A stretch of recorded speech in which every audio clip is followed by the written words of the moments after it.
Bismillahirrahmanirrahim. Perkenalkan, nama saya Muhammad Ardia Putra dari Universitas Islam Sunan Gunung Jati Bandung, jurusan Pendidikan Agama Islam semester 5 kelas D. Di sini saya akan menerangkan sedikit menjelaskan mengenai metode atau model pembelajaran Cooperative Integrated Reading and Competition, di mana ini adalah salah satu tugas ujian tengah semester mata kuliah metode dan model pembelajaran pendidikan agama Islam.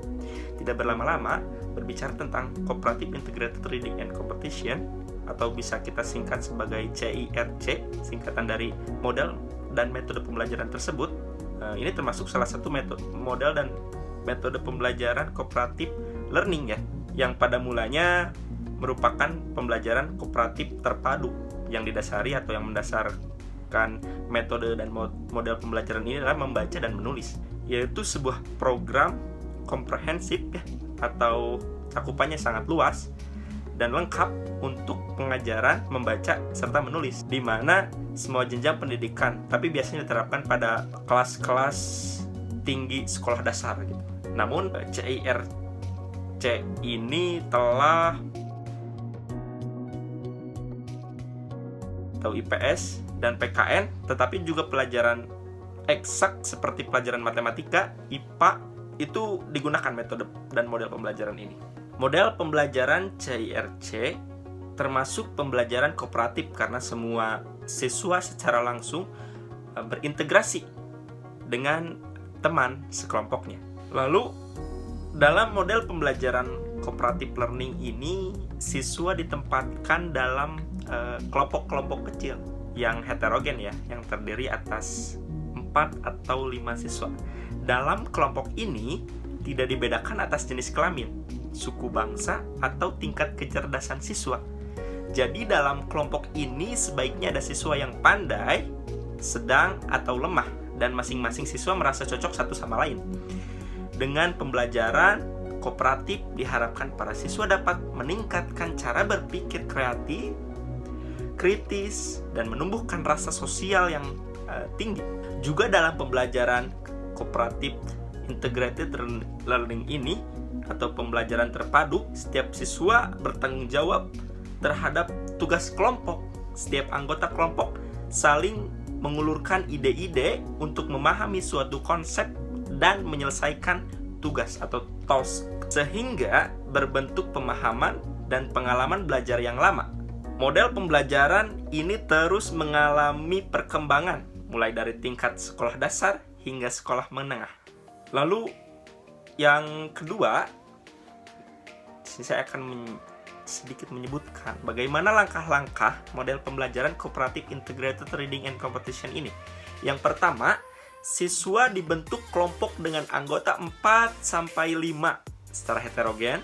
Lalu yang kedua, guru memberikan wacana atau clipping yang sesuai dengan pembelajaran, atau di mana hal ini sebagai acuan apa yang akan mereka tuju begitu. Yang ketiga, siswa bekerja sama saling membacakan dan menemukan jawaban atau ide pokok dari permasalahan yang tersedia, kemudian memberikan tanggapan terhadap wacana atau clipping tersebut serta ditulis di selembar kertas. Yang keempat, siswa mempresentasikan apa yang hasil dari kelompok. Yang kelima, memberikan penguatan. Yang keenam, guru dan siswa membuat kesimpulan secara bersama-sama. Dalam hal ini dapat berbentuk sebuah kesimpulan dan tujuan yang sesuai. Yang terakhir atau yang ketujuh itu ada penutupan. Lalu yang ketiga, berbicara tentang kelebihan model pembelajaran Cooperative Integrated Reading and Competition ini tentunya sangat banyak ya. Yang pertama, metode atau model pembelajaran ini sangat tepat untuk meningkatkan keterampilan peserta didik dalam menyelesaikan soal cerita sebagai contoh. Yang kedua, dominasi guru dalam proses pembelajaran ini tidak sepenuhnya ada, jadi berkurang gitu. Dimana sehingga ketika siswa itu benar-benar mengerjakan soal atau mengerjakan tugas yang didiskusikan dengan teman sebayanya begitu. Yang ketiga, pelaksanaan program sederhana sehingga mudah diterapkan. Yang keempat, peserta didik termotivasi pada hasil secara teliti karena belajar dalam kelompok. Yang kelima, para peserta didik dapat memahami makna soal dan saling mengecek pekerjaannya. Dalam hal ini, check and recheck apa yang telah mereka kerjakan. Keenam, meningkatkan hasil belajar khususnya dalam menyelesaikan soal cerita itu tadi. Yang ketujuh, peserta didik yang lemah dapat terbantu dalam menyelesaikan masalah. Lalu yang terakhir, berbicara tentang kekurangan model pembelajaran kooperatif integrated reading and competition ini, tentu ada ya, setiap metode atau model pembelajaran tidak terlepas dari hanya kelebihan, terdapat juga kekurangan di dalamnya.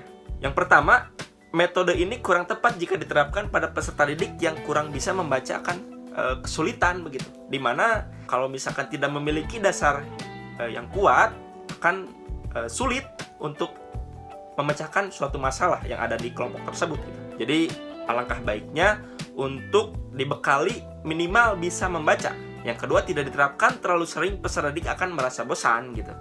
Kembali lagi ya, ketika metode atau model pembelajaran digunakannya hanya itu saja, tentu saja dirasa akan jenuh atau bosan kepada peserta didik tersebut. Alangkah baiknya ketika metode dan model pembelajarannya yang betul-betul variatif atau bermacam-macam, sehingga siswa juga tidak merasa bosan untuk belajar.